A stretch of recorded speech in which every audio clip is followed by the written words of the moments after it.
Let me. There we go.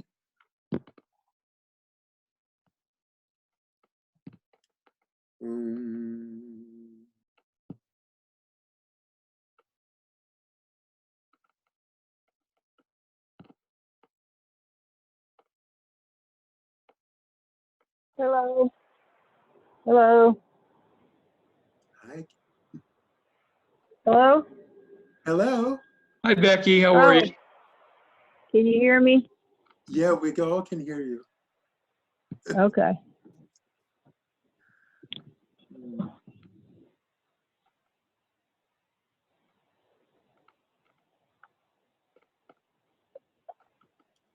So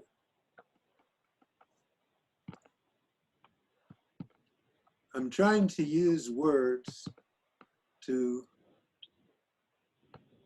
bring you to a place that is beyond all of those words. One of the things I've noticed as I've gone around the internet listening to other great beings speak is this concept of time. And I think it's really important that we look at time itself, because it is such an assumption we have that time is real. I did a little writing, so I'll read that first, and we'll take it from there.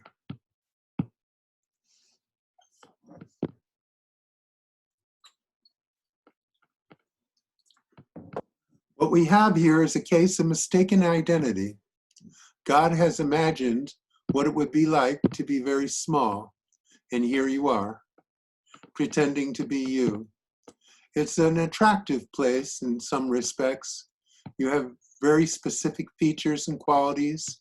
You live in a world filled with movement and colors. You are able to see, to sense things that make your experience appear special.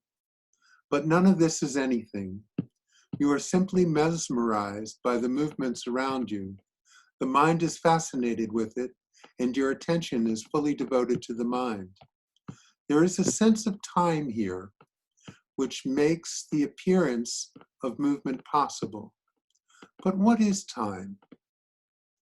Your life and everything else in this world is dependent on time for its existence. Somehow, everyone has bought into this belief that time is real, but is it? I want you to look at this carefully. What is the substance of time? Does time have any substance? Or is it just an impression stored in and perceived by a mind? Time is the thread that holds this illusion together.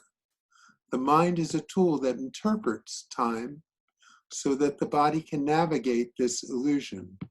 Without the body-mind, is there time? When you ask, who am I? Do you find that you are bound in time, or are you eternal? Imagine that there is a place that is infinite. Does time play a part in such a place? Not likely. Let's move beyond the boundaries of time. Merge with that it is without boundaries. Your devotion to time keeps you married to this world of illusion. Imagine that you are far less constricted than time would have you be. This should be easy to do because it's true. Your true home is an infinite well of love. Allow yourself to fall into it. Time is not relevant there.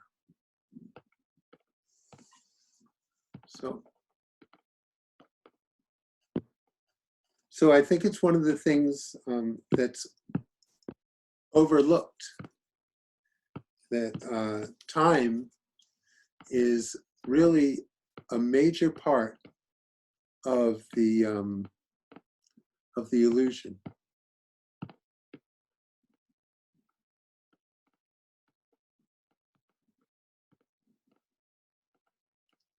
So more and more, be looking at the illusion and looking at time and questioning it, because really your home is beyond this concept, this idea of time, linear time. There is, so, you know, if you can imagine like the Akashic records, okay, so this is a concept of a place where there's basically a library of everyone's life, everyone in the past, everyone in the present, everyone in the future, and it has the whole story of each life. If such a place could exist, then obviously there are spaces that are beyond time. And time is a very constricting thing. And in truth, the who that you are is truly infinite and truly eternal and has no boundaries such as time.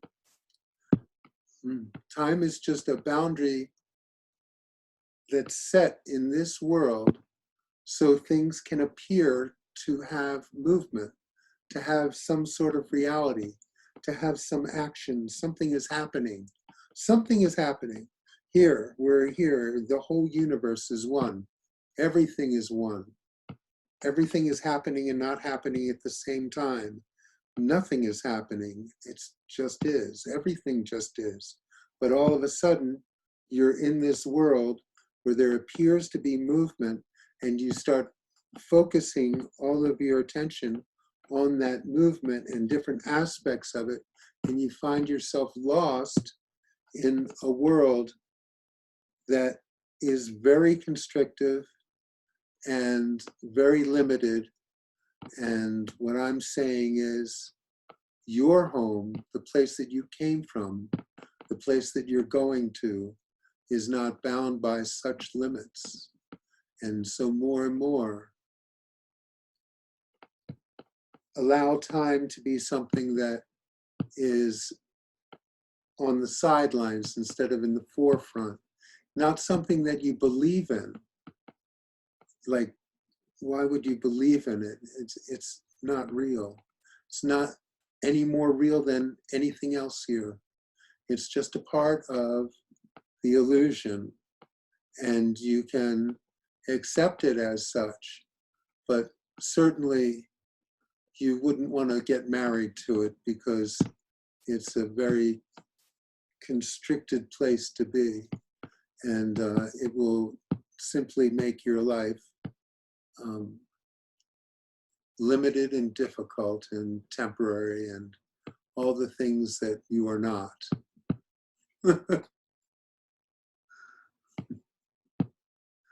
So anyway, that's my spiel about time. And then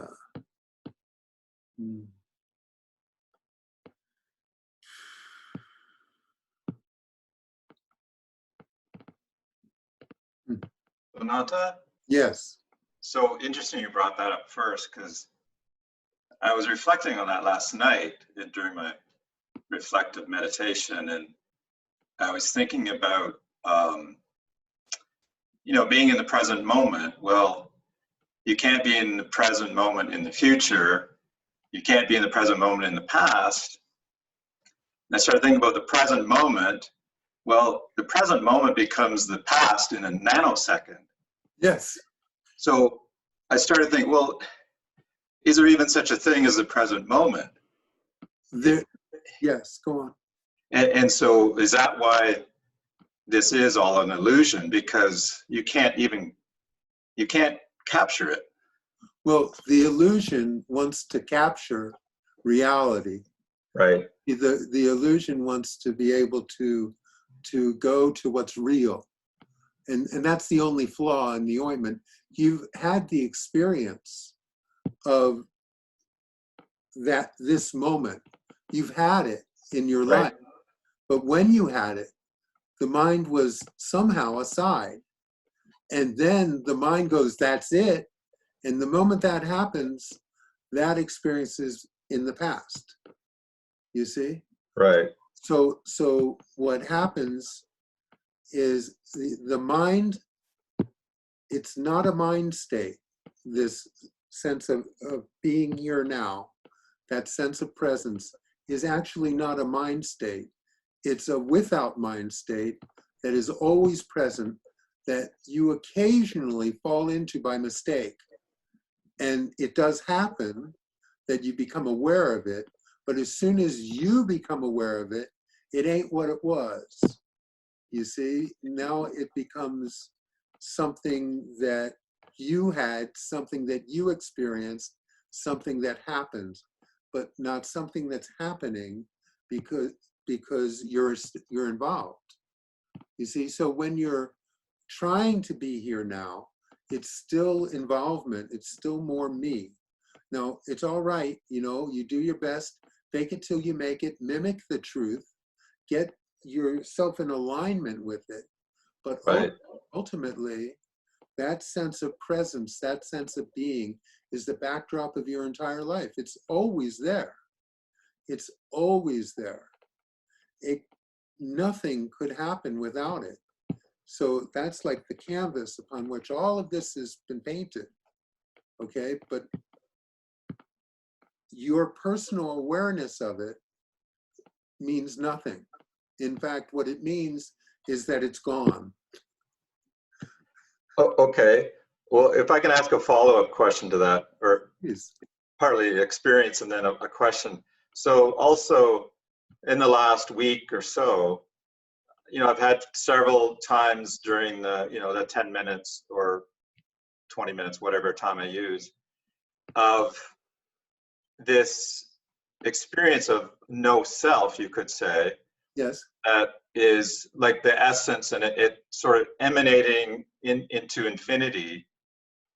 Like who I am is boundaryless, you could say. But at the same time, there's like a subtle sensory perception of just simple things like the warmth of my back against the chair, or the pressure of the chair against my legs. So I guess the question is that still ego that's perceiving that, or is that just witnessing, or what? Anything that you can come up with is going to be more ego, okay? Right. You just trust it that it's ego. And it's not like the ego's the bad guy here. It's just recognize it for what it is. But that sense of presence that you have, and all the other sensory stuff that's attached to it later or with it, that's just, you know, part of being in a body. That happens, okay? But that actual sense of presence, what it is like you said, it's boundaryless, you know? And, Right. and that's correct. That happens.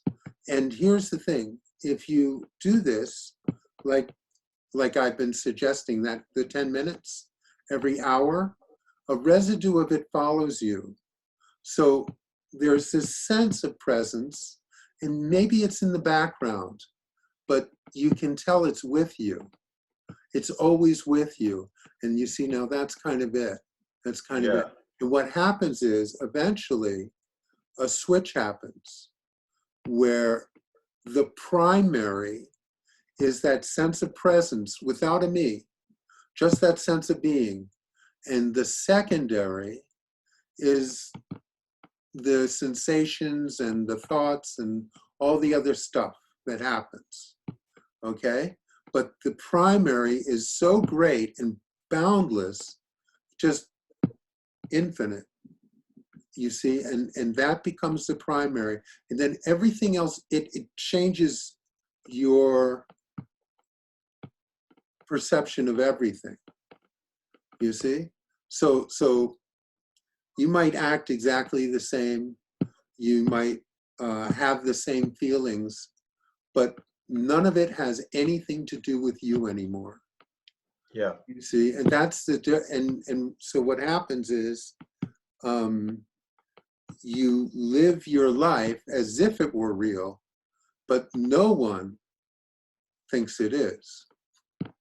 No one acts in a way that they really feel that. So then action doesn't have residue. You do something, but you don't have the sense of doership. And so it's much more, it's like light. It doesn't cling to you. You know, life's events, they don't stick to you. Things happen, you know, sure, there's a whatever, and then it's done. And you live basically with the primary sense that you have all of the time is that oneness, that is everything, you see? And it's not a big deal. It would be if I was feeling it personally, then it would be a big deal. But it's not really a big deal, it's just what is. And that's, that what is place is primary, everything else is secondary, that's perfect. So if you keep this practice, the residue will get stronger and stronger. And what will happen, you may not even notice when it happens, but a switch happens where all of this stuff that goes on, all of the thoughts and the feelings and actions and movements through life, it goes on, but it's not what it's about. It's not what you're about. There's I'm going to say a disassociation, but that's not quite correct. Mm-hmm. Like, you know, you're 100% with whatever it is. But what it is so much bigger than any of this, that this is just like a TV going on in the background somewhere. Okay, yeah, I think that helps. So the primary being the essence, and that becomes more and more in the forefront, as you say. So even if that is in the forefront, any other sensory perceptions you have, whether it's a sound, a smell, or that's just all part of being in the body. Yeah, it is. Yeah. Okay. It is. And Got and so what happens when you're involved with it personally, then you get caught up in your desires, and you get caught up in your fears, in the thing, and all of that and then it draws, that makes that the primary, and that's real, and that's your focus, you see? But if you go through life and there's a desire and there's a fear, but no one cares, then they're just fleeting little things. They're not a big deal. They don't draw you in. And if they tried to draw you in, someone would just go, really? Good luck with that. Yeah. You see? So that's the thing about it, really. When you get your perspective, the ego is entertaining. It's actually quite funny. It's quite funny. And its attempts to draw your attention are they're good. Good try. Yeah. I'm starting to get that sense of how silly or insignificant, minuscule the ego or the story or the drama, whatever little thing it is that might be happening in that day or that hour. Mm-hmm. It's like, oh, but then you kind of you zoom out, sort of seeing it from the more primary aspect you're talking about. Yeah. And then it just looks ridiculous. Yeah, it's just entertainment at best. Right. At best. And you know what? You would be so amazed how much of this life can go on without you. The mind, all that stuff, everything can go on automatic, you know. You don't really need to pay that much mind to it at all. And there's a few little things that you need to pay attention to get stuff done in a day. But, you know, it's just, okay. It's just an inconvenience, really. but it's short-lived, so who cares? And the beauty of it, really, I mean, you, for just a brief period of time, have the experience of awareness of your existence. That's an amazing thing, because when you're everything, that does not come up. Right. It doesn't arise. But when you're everything, and there's this body going on in this world of apparent separation, then there is this awareness that arises of I am, that sense of being. No, you see, it's only clean when it's just I am. It's not even clean then, but it's clean enough then, like just I am. Anything added to that, and it's something else. It's not what I'm talking about. Mm. And that brings a question about the Nisargadatta, the title of his book, I Am That. So Yes. Why did he name it that? Well, then now, I Am That was something that was coined long before that book. Oh. Soham, the mantra, I Am That. It is the most basic way that I know of saying it, but you understand there's no way to say it. So I've said this before, but you see, I Am That is correct, except for the I, and except for the that. Right. The am part's pretty good, though. It is, yeah.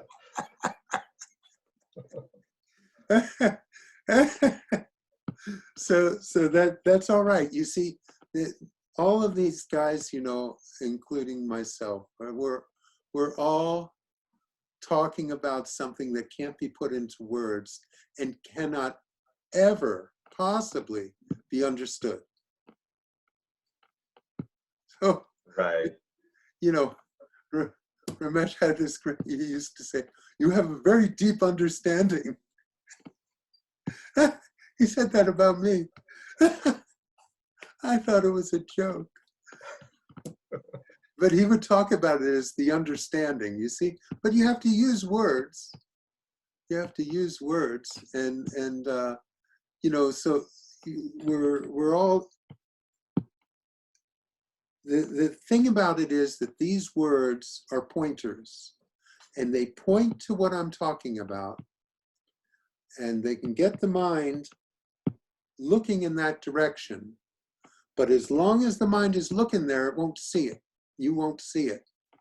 It's only when the mind is, so what I throw out all these concepts that are constantly demoting the mind, constantly diminishing its power of magnifying itself into something that's real. So when the mind comes up to you and says, oh, you just did it, and you just go, yeah, right. And, you know, it's like when you just don't buy it anymore, when you don't buy any of this, then the mind, it simmers down, you see. So your attention feeds the mind. So Ramesh used that example. You know, Ramesh was like, he was like a gentleman. He was raised like an English gentleman, you know. And he said, you treat your mind, you treat your thoughts like an unwelcome guest. And what he meant by that is, you see, so someone comes to your house and you don't really want them there. And you see, to be polite, the way Ramesh would be, he would just ignore them. He wouldn't start a conversation with them. He wouldn't invite them over for lunch. He would just ignore them, maybe go to the desk and pay some bills. And eventually that person, they're just not going to come by anymore because there's nothing there. They might give it a couple more tries, but if no one is asking them questions, if no one's engaging them, then they leave it alone. They go somewhere else. You see, so you treat the mind like that. So the mind is looking for your participation and hoping to draw your attention and your sense, you see, your belief in the mind, your belief in the feelings, your belief in what's going on. All of that feeds it. And then it's like, oh, becomes a big deal. Becomes a big mind. It becomes a happy mind, an engaged mind, a really involved thing. You know, it rules, and then what it does is, it says, oh, and by the way, did I mention, I'm you. And since you're so engaged, you go, of course you are. Why else would I be giving you all of my attention? And so the mind becomes the thing. The ego, the mind, the feeling, all of it, and it just does a whole three-ring circus for you, your attention. And you're the biggest audience it could imagine. And it gets fed and fed, and it goes on until the end. Let's see. But when you can recognize the dream as a dream, when you can see the illusion as illusion, when you can make that distinction clear, more and more the ego, the mind, is diminished. And eventually it's diminished enough that it's like the emperor has no clothes. Eventually someone actually sees it for what it is and can see right through it and says, ah, it's nothing. And then it is, it's nothing. It's always been nothing, pretending to be something. Yeah. This whole world is nothing pretending to be something. Yeah. Yeah, good. That's a good analogy. Yeah. Okay, good. Yeah, but that the one about Ramesh, that's a good analogy. It's like you're not trying to fight the ego, you're not trying to pick a fight with it, you just ignore it to the point where it leaves. Yeah. Yeah. Becomes disinterested. Mm-hmm. Yeah. That's it.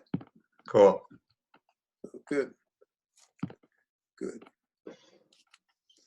Yeah, just keep all these things in the forefront, and understand you can watch when you get involved with thought. You can watch how that works and what happens and how the mind draws you in. You want to know how the mind works. You know, you cannot withdraw from the illusion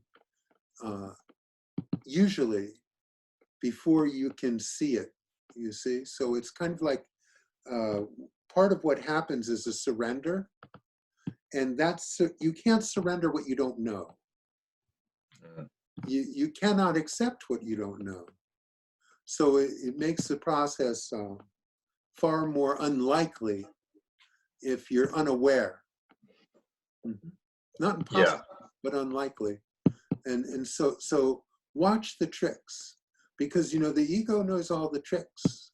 The ego knows how to get your attention. It's an expert. It's been doing it for over 50 years. It knows how to do this. It knows how to work you. So you have to respect that.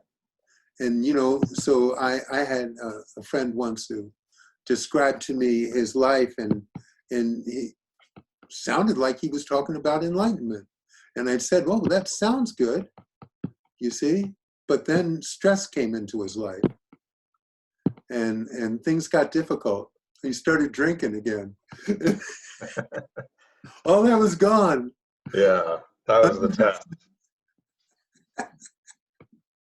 So you see, that's from an unexamined, from there being, the mind said, oh yeah, I'll let you see me, this much.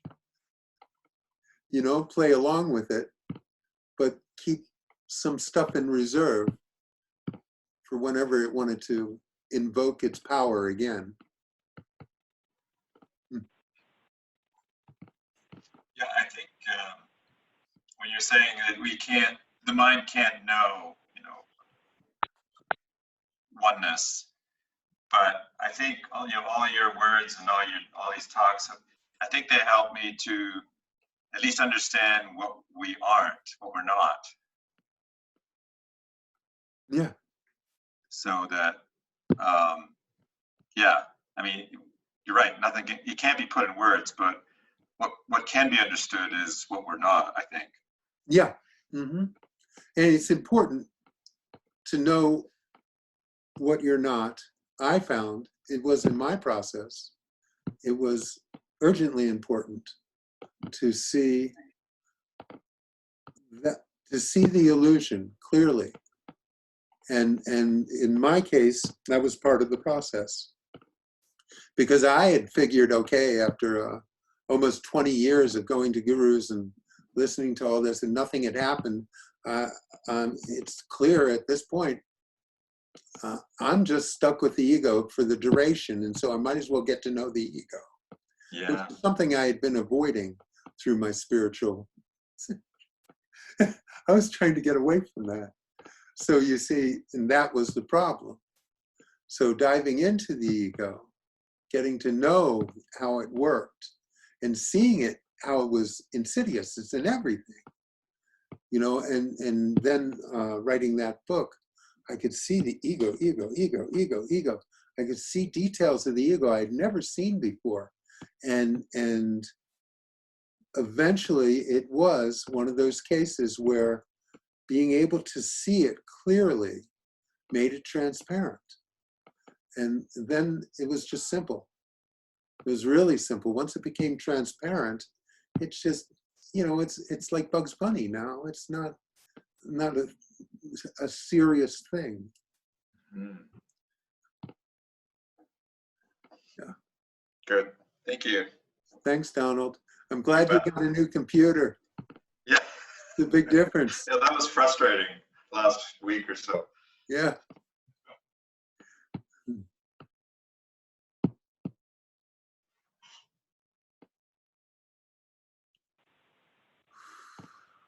Ananta, Yes. this is Vimala. Hi, Vimala. How are you? Oh, I'm terrible. I'm really depressed. Why? Oh, good. I'm glad. Congratulations.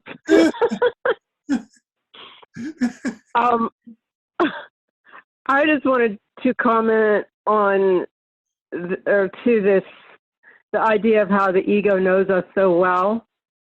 Yes. I am starting to think that the ego has access to other people because other people seem to play you just as much as your own ego. Is this a possibility that these egos have some sort of conspiratory power? Because I've had some things happen this week where it's almost like I put it out there that I'd like to see, like I'd like to see that person apologize for what they did. And then they turned around and did.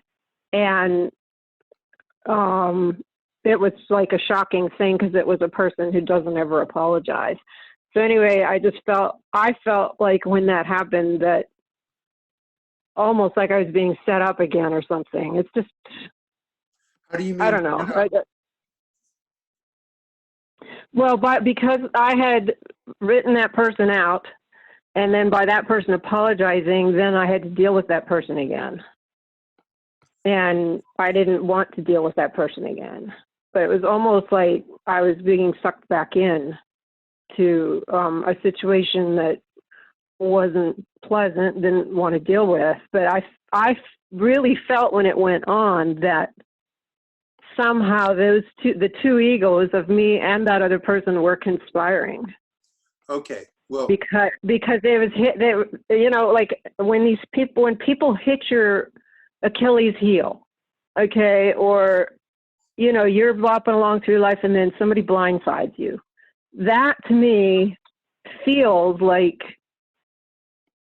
like the egos are like working together to sort of like take down more than one at a time. Does this happen, or is this just one way of looking at it, or do I make sense?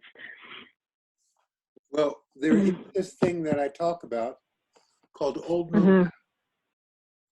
And whenever you are actually making serious change in your life and Right. releasing the things that you thought you knew and embracing other more expansive ways of looking at things, the universe is going to go, hey, wait a minute, please reconsider. Where, it's like the universe is going to try and draw you back in and test you, you see, and see if you're up to it. Does that make sense? Yeah, it just felt like, I don't know, I just felt like it was my ego had doubled and taken on another, it was coming at me from two different directions at once. It was a very strange just take circumstance. the universe testing your sincerity. Okay? Okay. So it's just testing your sincerity, and actually, it's not really a bad outcome that someone who you never expected to apologize did apologize.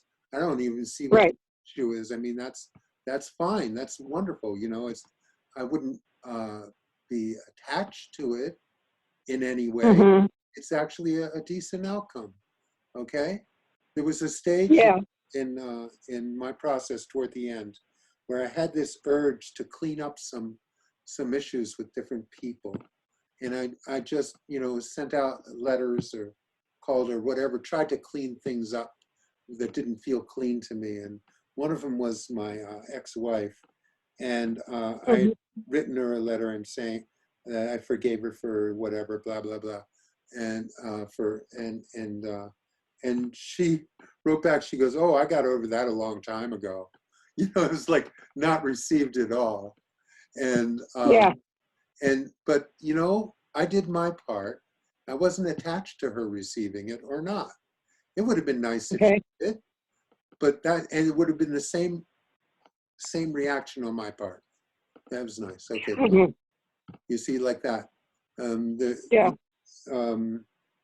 There was another person in my life who long-term, deeply karmic relationship, and I hadn't had contact with her for years. And she wrote me an email, and it sounded really clean. So we had some contact through the email, and she was like doing the same thing she did when we were together, basically disagreeing with everything I had ever said.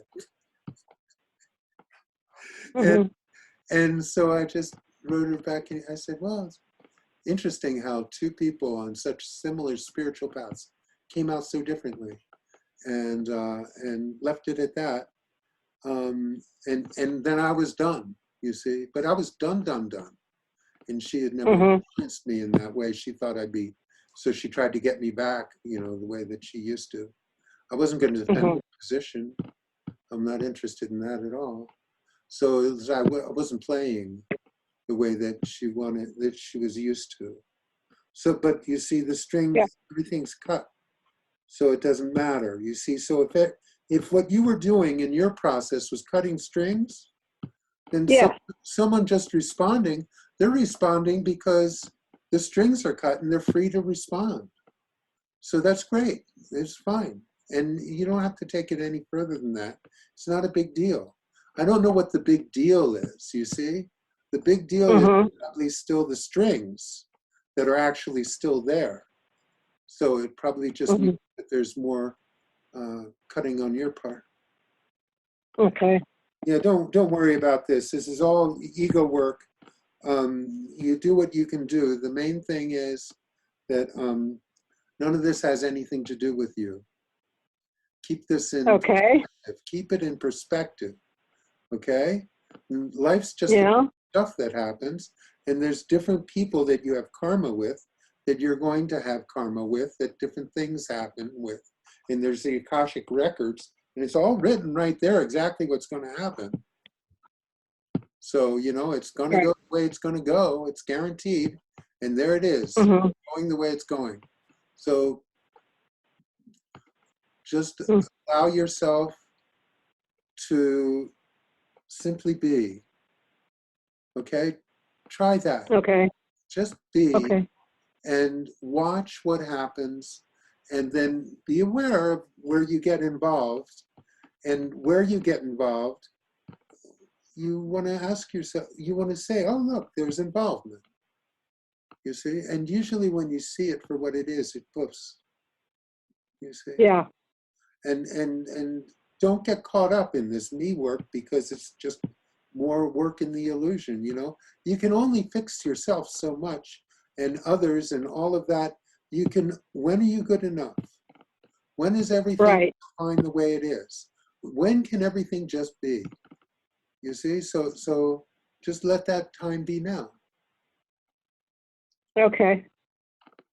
Okay? I think that this, you know, to stop trying to fix things is something that's starting to make sense, just not to try to fix it. It can't be fixed anyway. It's not even there to be fixed. So, because I get tangled up in that a lot, just out of habit. Yeah. So it's, recognize it for what it is, you know? Everything is absolutely perfect the way it is. Couldn't be any other way. It's perfect. Or even the things that are not perfect are perfect. You see? all right. Then you see that's a hands off. That's just like fine. That's fine. And that means nothing interferes with you just being in your moments. Mm-hmm. And things will try and interfere with that. And the only question is, do you buy it enough to get involved with it? Mm-hmm. Mm. Thank you. Wow.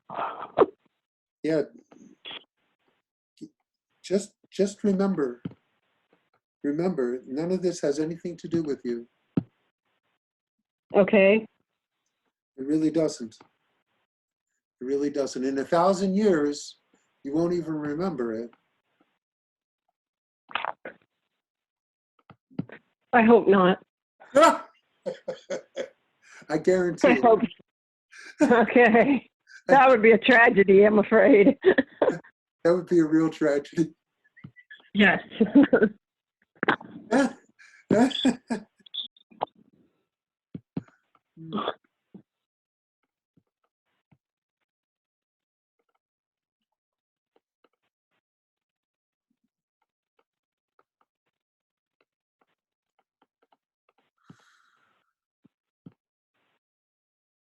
I'm taking notes.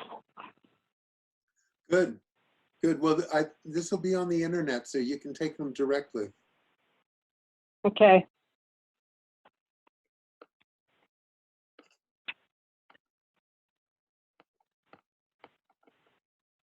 Ananta, Yes, can I tell you a little bit about my homework? please. I would appreciate it if you did. Destiny is loosely woven accidents. Destiny is what, Ro?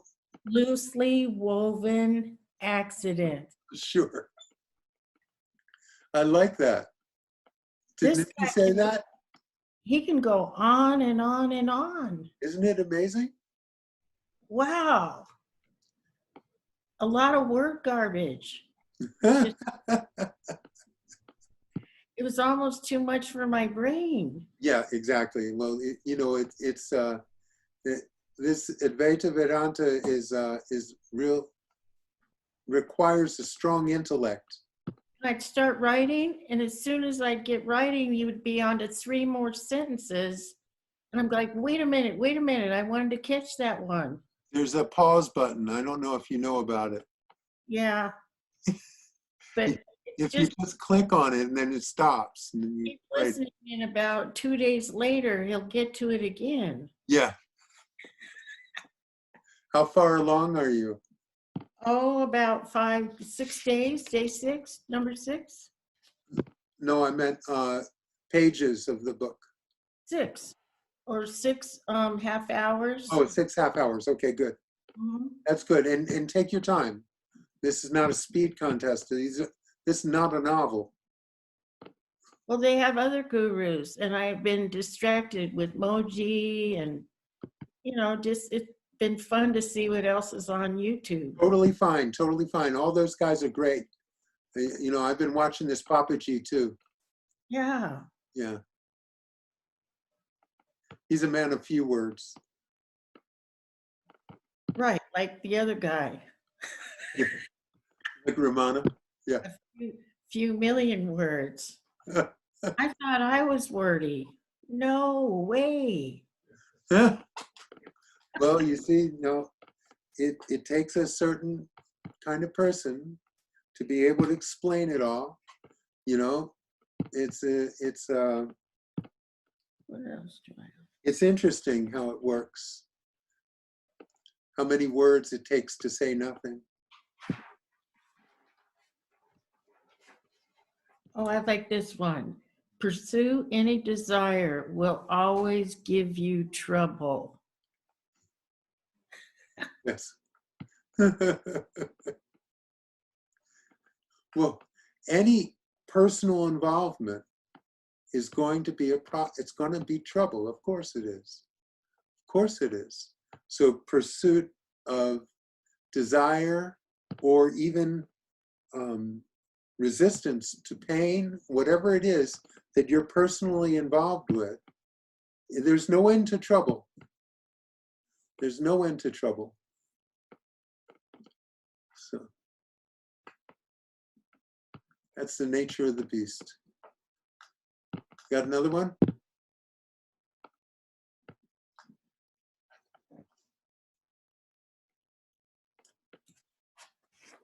The truth is simple, loving, lovable, perfection, simple. And then he gives you about 40 words. I'm going, wait a minute, it's supposed to be simple.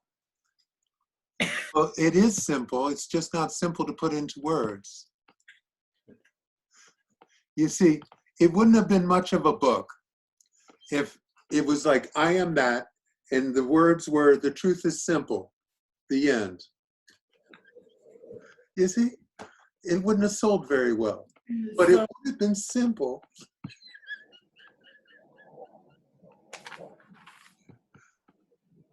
But it's made a nice added structure to my day. Good. Well, this is the point. You see, this is why we're having what I'm calling an intensive, so you can spend some intense time on this, really concentrated throughout the month, time to focus on this, you see? So I had my way. I used to go to India. I used to see my gurus daily, and I would spend time with them daily as much as I could. And I would listen to them or sit with them, whatever it was that was appropriate in the setting that I was in. I would have that concentrated time to be in that space. So I know you're listening to this, you're reading the words, you're hearing it, you're watching other gurus, but really what's going on is behind all of it, your home is right there with you. Your actual home, that place of unicity is always with you. And this is just reminder, reminder, reminder, reminder, reminder. And it keeps drawing you back, drawing you in. And your vision is starting to turn inward, and you're starting to look, and you can feel it. All I know is with my gurus, I could feel it. I could really, it was palpable. I could feel what it was. Now, I thought I could understand what it was. I was trying, can't. But I was trying, and I had definitely a very good understanding. But behind all of these words, behind all of these videos, there's something going on that reminds you of home. And then you see, when your moment comes, grace, and there's that sense of being and that sense of presence, you're going to recognize it right away. And when you're with it and you recognize it and you see all these gurus, you see, they're all these words, they're new concepts. They're helping to dislodge the old concepts. So you have all these beliefs that you've lived with your whole life that have bound you to the illusion. Now you're being given new concepts that help to remove the old concepts. Once they've done their job, then when that moment comes of grace, where there's that sense of being, the old concepts have been dislodged so much that they don't have the power to draw you back in anymore. And then you don't need the new concepts anymore. You don't need any. You don't need any beliefs. So it's like the Vedas say, you take a thorn to remove a thorn. Then after you've removed the thorn, you throw them both away. You don't need them. You see? So it's like that. So that's what's going on here. You are getting a really good thorn for removing the old thorn of personal involvement. And once it's done its job, you're all set. You don't have to do anything anymore, ever. Yeah.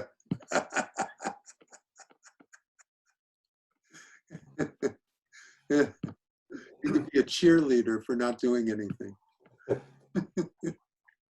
So Ananta, I wanted to mention that I'm really liking listening to this more, because at first I was sort of forcing myself to sit in the computer and look at it, and I end up looking at a screen a lot of the day anyway, and I just was having a lot of resistance. So I just got it on my phone and put earbuds in, take a walk, do the dishes, sit quietly outside, because there's really nothing to look at anyway. I mean, no. It's all hearing. So I just don't look at the screen, and I even put it beside me when I go to bed, and when I wake up in the morning, I put it on.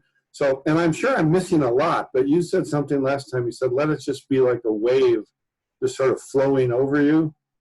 And I'm hearing a lot of it, but I know I'm missing a lot. But I've read it before anyway, so it's just a constant reminder. So I'm actually liking this a lot, because I'm listening to many hours of it and paying attention to a smaller piece. But yes. It's with me a lot. Excellent. That's perfect, you see. That's perfect. And you see, it's always there. So what you don't get the first time, you can always get later. It doesn't really matter anyway. And there's something about hearing it as opposed to reading it. It's different in a different way. It goes in a little bit differently. So there's things that you might have gotten better through reading, and there's also things you might get better just through hearing. That's the main thing. These are just reminders. Yeah, I've noticed that. And at first I wasn't quite used to the guy's voice, but now I like his voice a lot.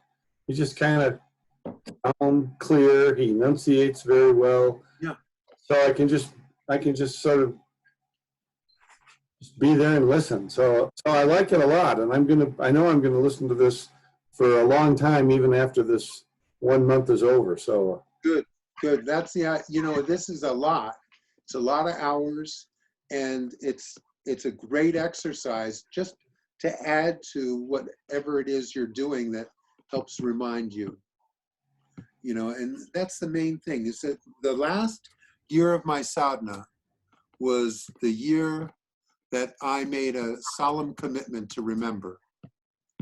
You see, and it really was. It was like everything was just geared to remembering, because I had gone and seen my guru so many times and gone back to work and forgotten, gone back to my gurus, remember, and gone back home and forgotten, whatever it was, you see. So it was like I realized I need to remember. I need to remember this shit. So I did various things to keep that commitment to remember. And so this is just another of many tools you can use to keep that. And you see, so for everyone, really, this is a challenge to see if you have the earnestness, the sincerity to really keep this as your primary, as something that you really are serious about. You know, people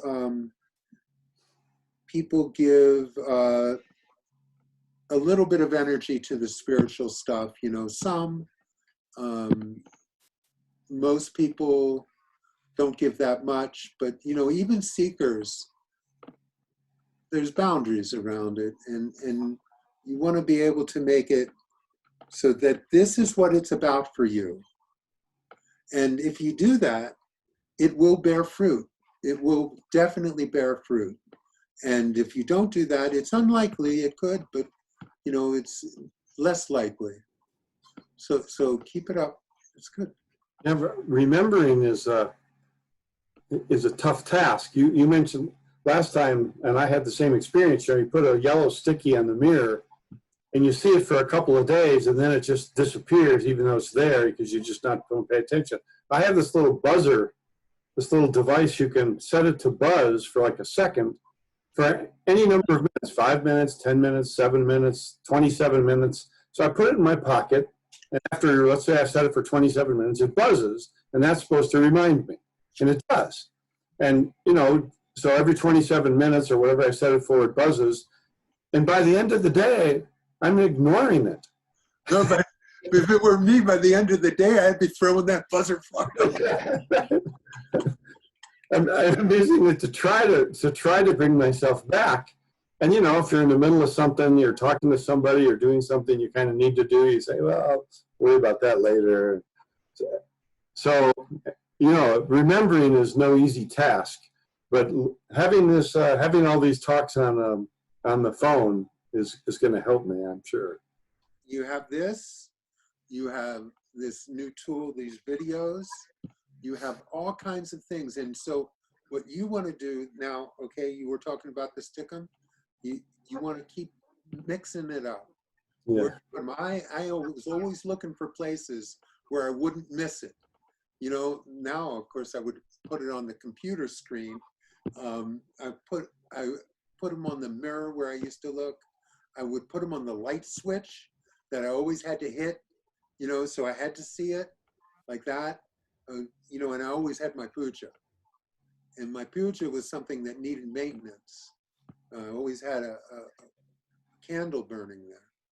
And What do you write on your stickers? What word do you put on your sticker? I don't remember anymore, but whatever reminded me in that time of who I am, you see? It could be none of this is real. It could be whatever it was. It was something more inspirational than that.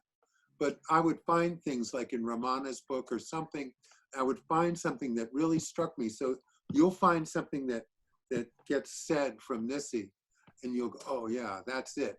And you write that down and you post it somewhere, and it will last, you know, a few days, and then you'll notice it disappears. So you have to find new tools, maybe a bigger sign, maybe red ink, maybe whatever it takes that makes it stand out and makes it so you can't miss it. You keep working with it, but you have to, because you see, it's so easy to fall asleep again.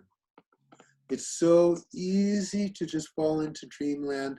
You don't have to do anything because you've been doing it for so long. It's like so simple. And so remembering is like a lot of work, when really, how much work could it be to remember who you are? I mean, how hard do you have to work at that? So all it is you're undoing all the doing you've been doing. So you've been working really hard. You've been using your imagination to make all of this real, to keep this in the forefront. You see? You've put a lot of energy into that. And now it feels like you're not putting any energy into it because it's just automatic. You're used to it. So basically, the energy you're putting in now is undoing all the doing you've been doing. And so basically, when you undo that doing, you will actually find that you don't have to, you're not doing anything. All you're doing is returning back to what has always been. You know, you have always been who you are. And this great journey to find out who you are is a joke. Fine. But that's the journey you're on. Have a good time. Just, you're already home. It's not, you will laugh at how much energy you put into doing nothing. How much energy it took for you to do nothing. That's the game.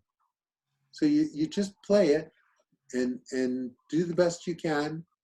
It's all right. It's really okay. Thank you. Yeah, just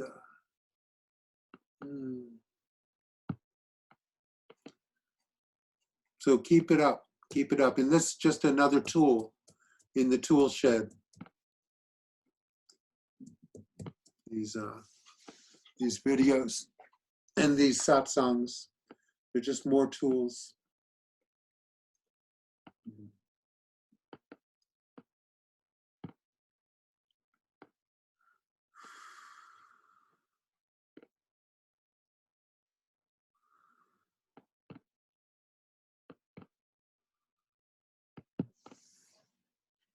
Good.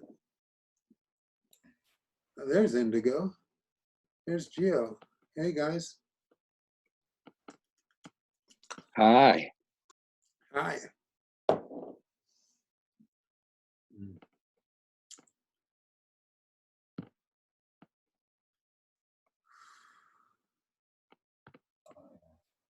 Go for it.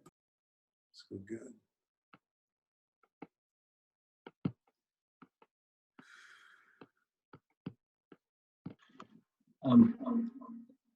Oh, there's that echo again. Hold on.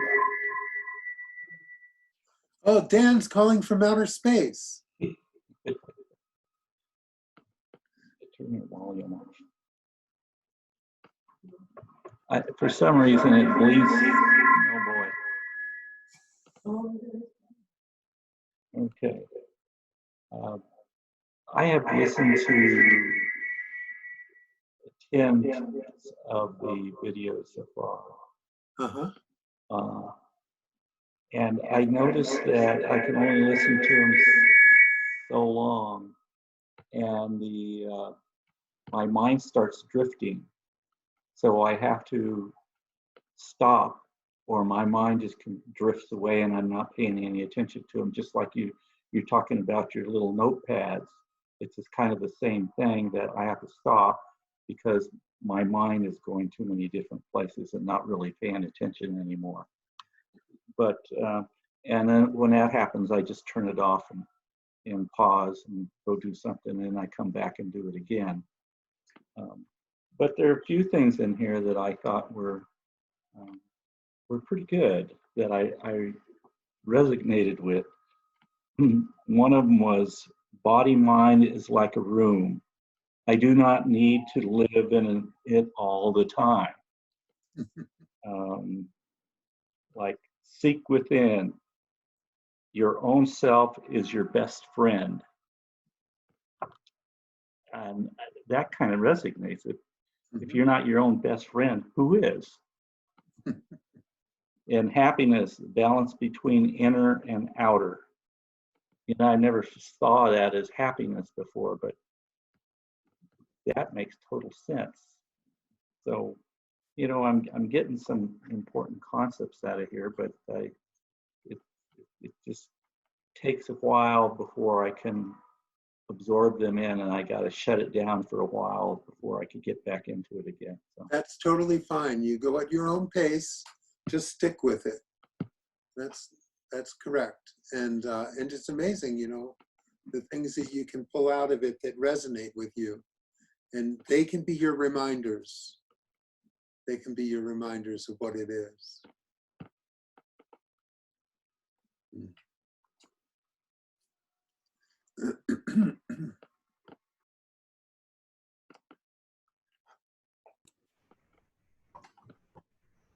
Hello. Hi. I've tried so hard to be a human doing. So this is very challenging to say, you don't need to, I've struggled to do the best I can. And so the doing is pretty hard. But yet, as I become more disabled and aging, I am doing less. So it's happening naturally. You're being forced into it. I know. Eventually, we'll all be doing nothing.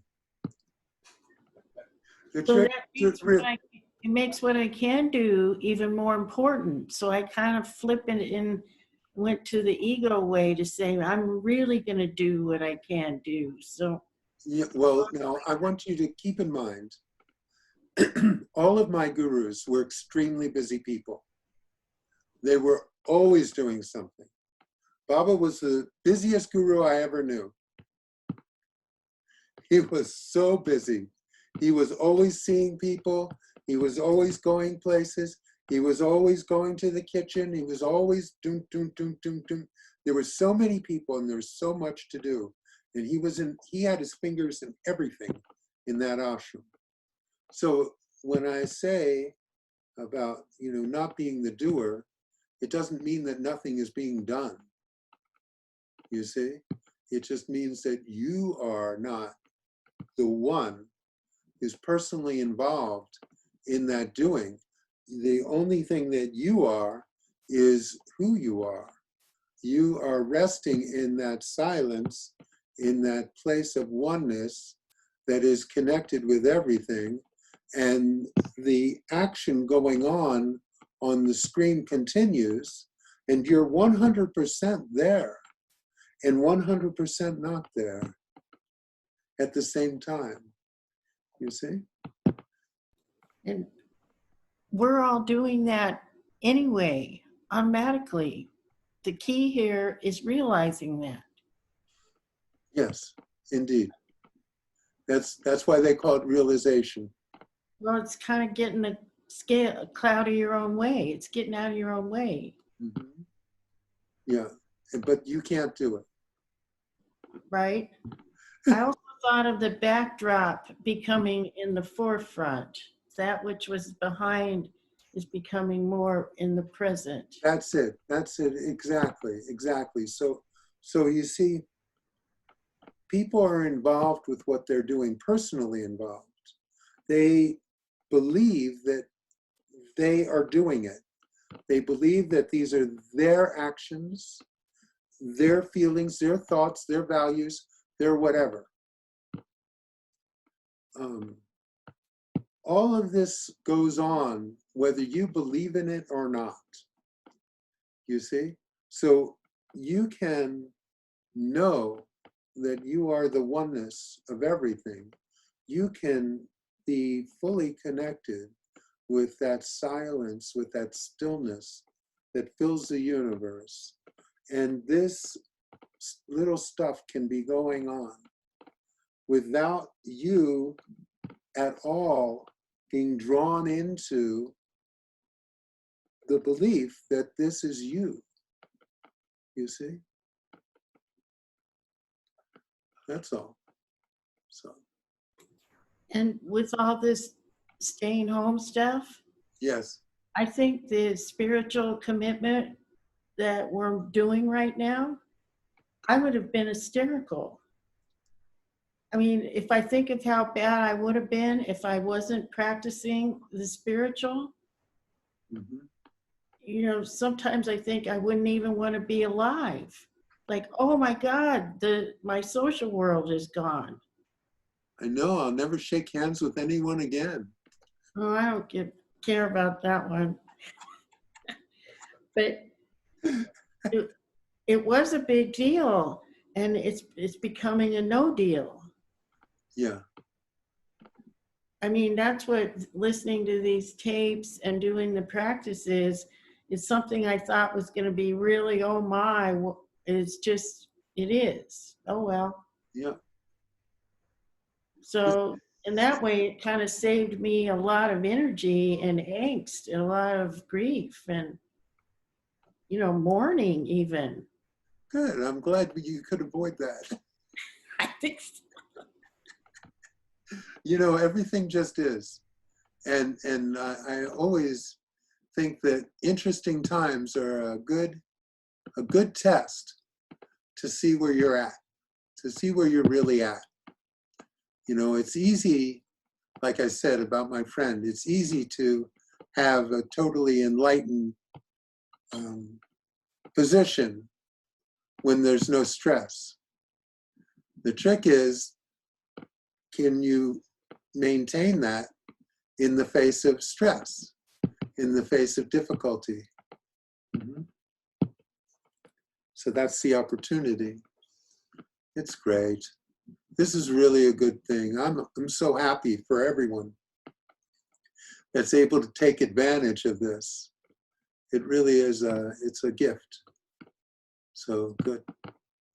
Glad I could help you all along with this. And, you know, it was always a priority for me, this. I really, when I found out about, you know, Baba, it was like, I knew that's what my life was going to be about. You know, I knew it. I had to finish college because I had made that commitment. So I got my degree and saved money, went to India right away. You know, because that was it for me, you see. And that was it for me. That was my graduate school. I had a choice of going for my master's degree or studying with a master.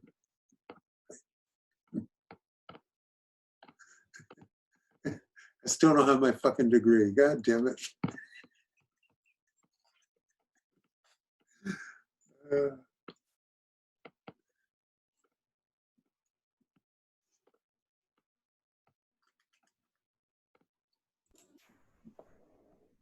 Mine's in a box in the closet.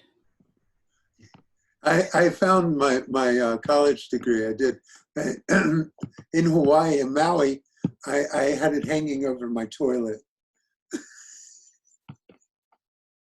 Place of honor.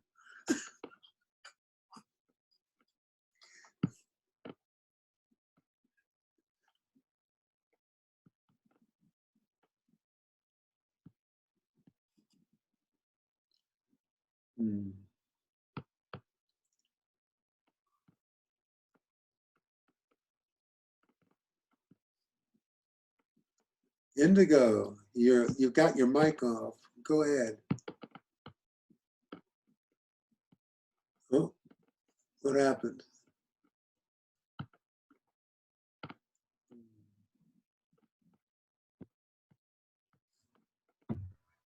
You hear me? I do now. You do? Okay. I got a phone call this afternoon, and it was from a very, very son who I the time I saw him, he was just a little boy, and he told me that his mom had died the beginning of the middle of May, and I felt bad that he had to call, that he had to call me and tell me that. And I've been in shock about my first because she took herself out, and she did die of natural causes, and she was younger. A very, very dear friend, and I'm sort of like, I can't really take it in, but the thing that I was and I know you've talked about it before, you know, when people commit, I just wanted to see if there was anything that you could share, because I can tell that I'm holding it at bay, because I don't want to feel what feels like the enormity of realization. It's just part of some bad dream, that her son called and told me this. So I just want to see if there was anything that you could share. So what is it? By the way, your connection's bad. So we heard about half of what you said. What was it that you're stuck with from that? Well, I felt shocked. But my initial response was anger. Hmm. Can you hear me? Yes. Oh, okay. So, you know, death affects people, you know, particularly the death of people that you're close with. It has a natural effect on people, and that's regardless of whether, even if there's enlightenment there or not. It's just a natural response. The anger, the sense of, you know, why would she do it that way? You know, we're all pretty much helpless, but to do things the way we do things, because we can only operate within the constraints of the way God designed us and our conditioning. And, you know, if you believe in the Akashic records, then it's all there. It's already written that this person was going to have a life and do this and do that, and she was going to kill herself at some point, you see? And there was this story, there was this guy who had this really, really, really desperately bad arthritis, rheumatoid arthritis. He couldn't move virtually at all, I think like a finger or something, to operate a computer. And he loved the spiritual stuff, and he wanted to see Ramesh, but there was no possible way. So I asked Ramesh if he would be willing to see him. And he said yes. So we went over to his house. And so the guy, he's like, so I'm thinking about killing myself. What do you think, Ramesh? And he was hoping that Ramesh would talk him out of it. And Ramesh said, well, if you're meant to kill yourself, you will. If you're not meant to kill yourself, even if you hold the gun to your head, it'll misfire and you won't. And it's like, you know, the guy was actually pissed at the answer, because that's not what he was looking for. But I loved it. And Ramesh was totally fine, you see. So there are people who are meant to kill themselves. It's one of the exit plans. Now, most people don't choose it, but you know, that's, some people do. And some people succeed at it, and others do very poorly at it. No matter how hard they try, they have to live. So it's that, and I don't know if you feel guilt that you hadn't talked to this person or what's going on, but the thing about it is that it is her prerogative to choose her way out. If that's her way, if that's her solution, I know she doesn't have any problems anymore. So whatever she was suffering with, that suffering is over. She did find a solution, you see? And apparently, you're still suffering with it. So you want to just take care of yourself and your own feelings, and accept that this was her way out, and that's what she chose, and that's what it is. And there's plenty of good people who have killed themselves. Some people, look, it's in the genes too, you know. There's certain people that have a gene for suicide. You know, what was it, Hemingway's family?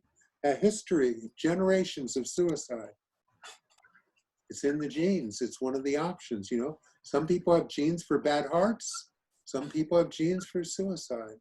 So you can take some of the blame out of it and some of the judgment out of it, because we're all just victims of the cards we've been dealt. So, does that help at all? Indigo?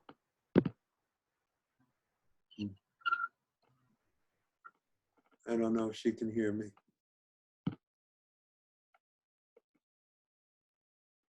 Oh, anyway, it's being recorded.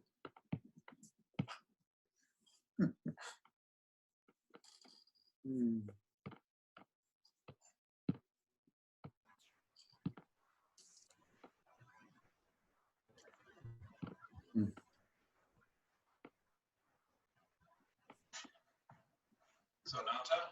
Yes. So this whole notion of the script is already written,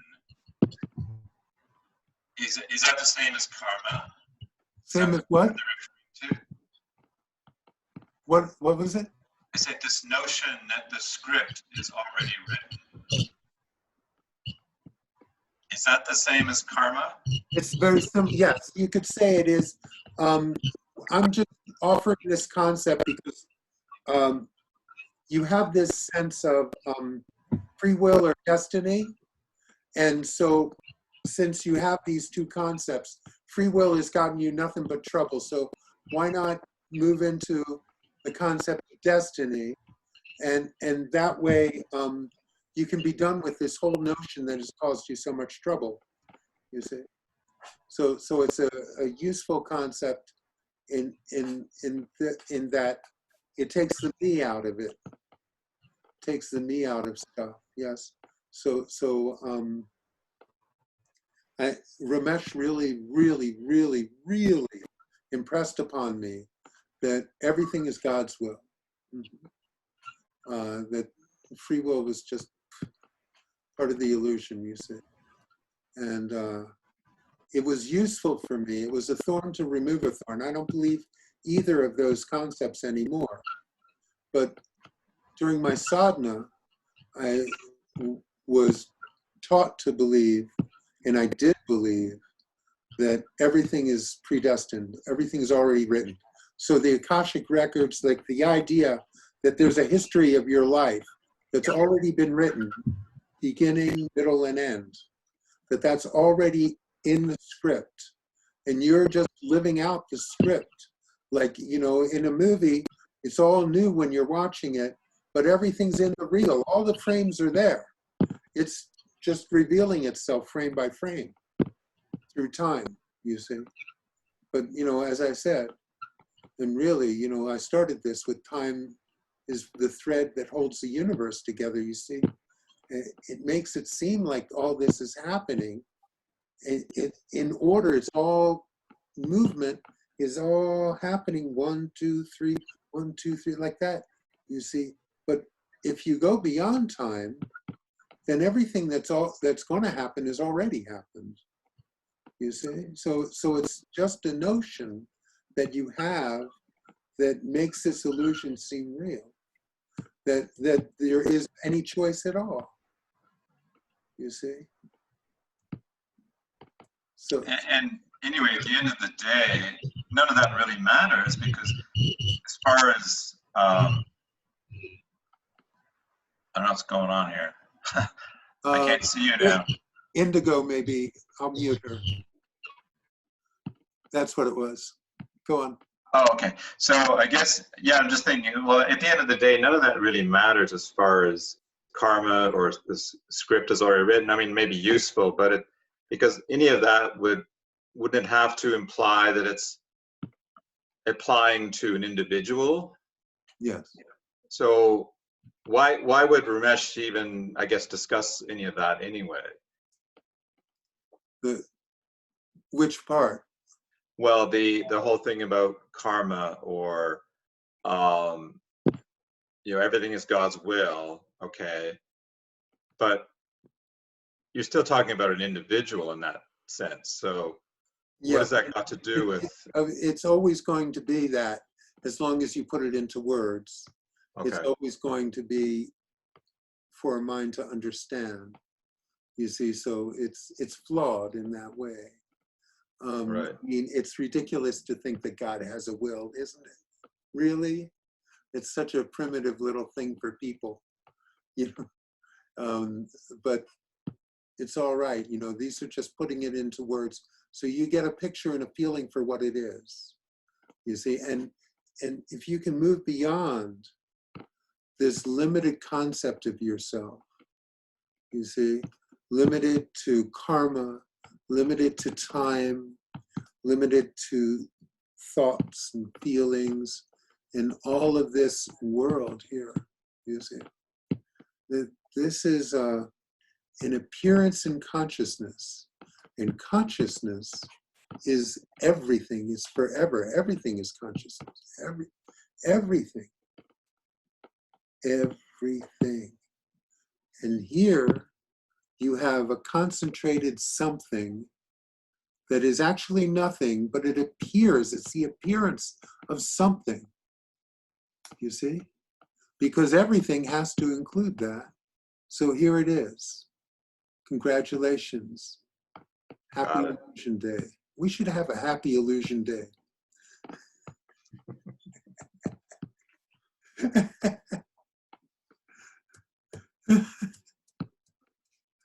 Yeah, so that's all right. Come on. Did that cover it all? Yeah, I think it's just, understand. It's just part of it. It's just part of the illusion, which is all inclusive, as far as what really matters. Mm-hmm. Right.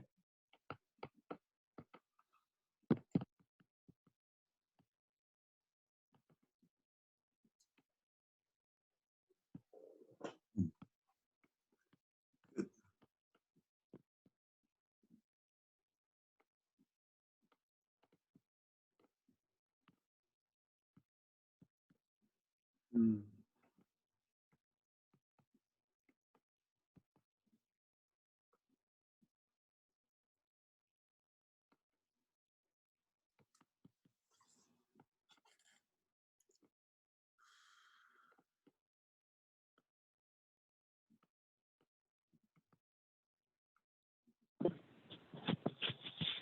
Yeah, Ananta. Yes. So, sometimes I guess we all have our different processes. For example, if I'm going along in the day and I notice sometimes not even if I'm just, say, watching TV or something, could be a good show, a serious show, or a goofy show. And, when you have more awareness and you haven't forgotten totally, you kind of see how you're not watching the show so much, you're sort of just seeing, what they're doing, how they're putting it all together. And it doesn't even matter, the contents don't matter, but there's this, that stress, this drama, Then at some point, I become back to unconscious, not forgetting. But why is it you don't remember that point between when you were remembering and you weren't? That point or that change seems invisible or something. Because of course, if it wasn't, you could go back to it and not have such a long span of not remembering. Yes. So that's what you want. You see, that's why I stress this 10 minutes out of every hour to remember. So then your maximum time of forgetting is 50 minutes. You see? Mm-hmm.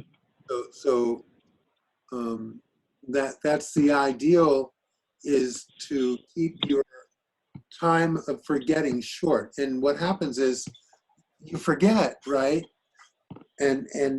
But it's like it becomes so short that you forget. You won't even notice that you forgot. It's like done. It's like boom, boom, because you're remembering more than you're forgetting. Okay, so the main thing is when you catch yourself forgetting, for having forgotten, then you remember again. That's the main thing. So all that's required is attention. You pay attention. You see? Pay attention to what is happening. Pay attention. Let yourself fall into what is. Pay attention to that. Don't continually allow yourself to fall into the habit of personal involvement. And when you do fall into the habit of personal involvement, let it be a short time. Just recognize it for what it is. Oh, there's involvement. As soon as you see it, usually it just puffs away. And then you're back to being again, you see? But it's a long-term habit. It's been going on for a long, long time.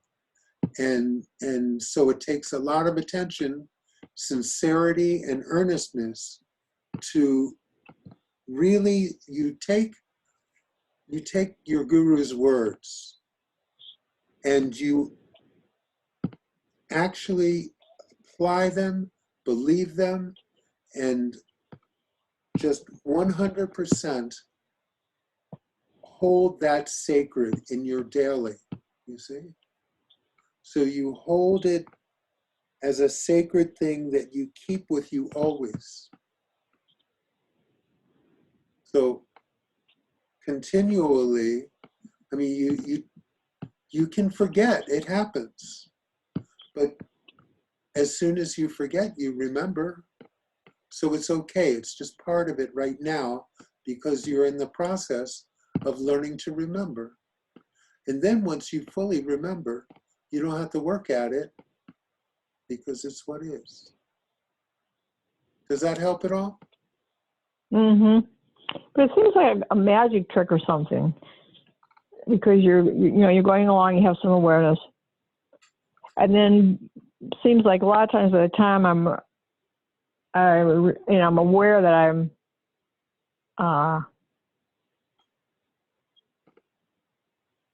that I haven't been remembering for a while. Like that's a great trick. Like almost like some magicians learning this trick, except I guess I'm the magician. But do you get to the point where you? And I can't remember the moment. That's the thing. I can't remember the moment when I quit remembering and went into forgetfulness. Okay, well, you want to pay attention. I remember a lot of things, but I don't remember that moment. That's why I said to pay attention, because you use that attention to see how you get hooked, how the mind draws you in. Just keep watching it, okay? Keep watching. Mm-hmm. You don't have to catch it every time, but you certainly should catch when you're involved again, personally involved, and just release it. Return home to that sense of being and watch it, and then it fades again. And you just, as a process right now, to remind yourself, okay? The idea is you remember, and in order to remember, you have to be paying attention, because when you don't pay attention, even for a moment, you fall into that habit of forgetting.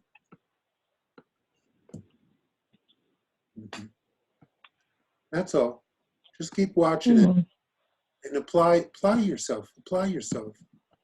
You know, just in other words, so don't let yourself get away with falling asleep all of the time. If you do fall asleep, then wake up and use that as a process for now until it becomes an automatic thing. Okay? Mm-hmm. Okay. See how it goes. Let me know. Let me know. But All right. the reminders around you. Do your homework with this. 10 minutes out of every hour. Keep up this, and it will become easier and easier.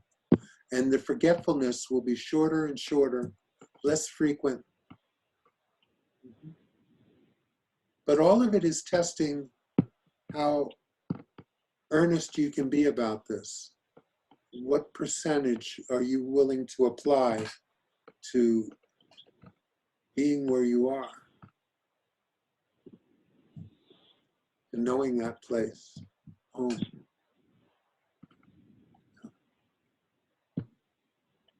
Good then. Om Gurum Gurum.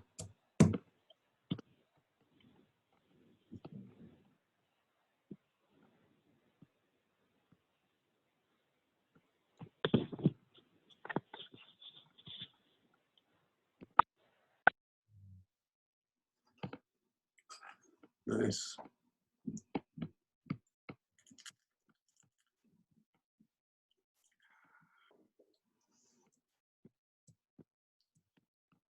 Mm.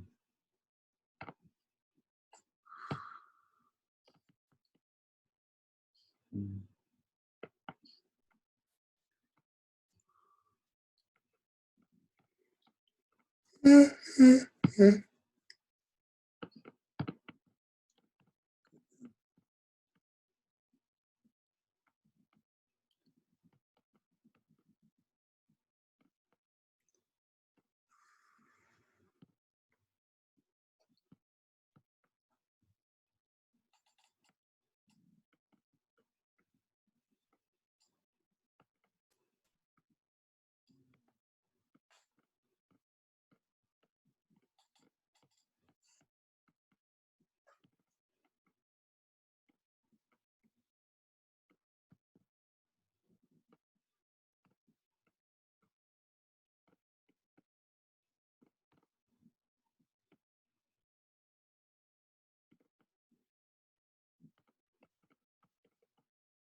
Before we quit, I'd like to give everyone a chance. Do you have any more comments, questions, or anything?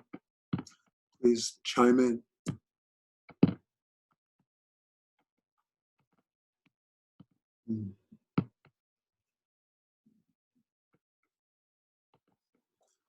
Just have a look at you guys. Let's see. There we go. Nice group. Hey. Nice. Well, I want to thank everyone for coming, and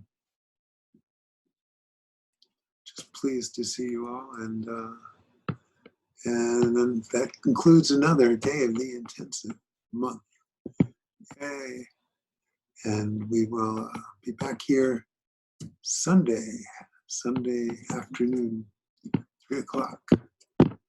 And everyone is welcome, as always. Thank you. Thank you, Ananta. Oh, Thank you, Ananta. you're welcome. You're totally welcome. So we're going to do a virtual darshan and some quiet time, and try and remember this thing about time. Try and look at that throughout your day, that time is something that we take for granted and that we all feel makes this illusion, gives it substance, makes it seem real. But maybe you want to re-examine that and just be with it and see if that's how you want to live. So thank you all for coming. We'll sit quietly for a short time and just be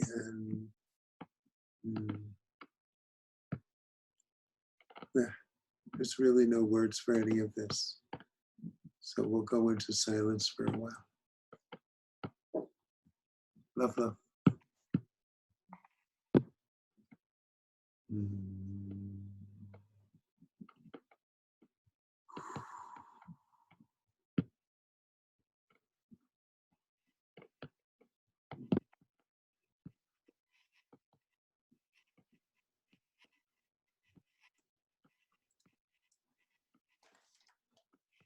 Om.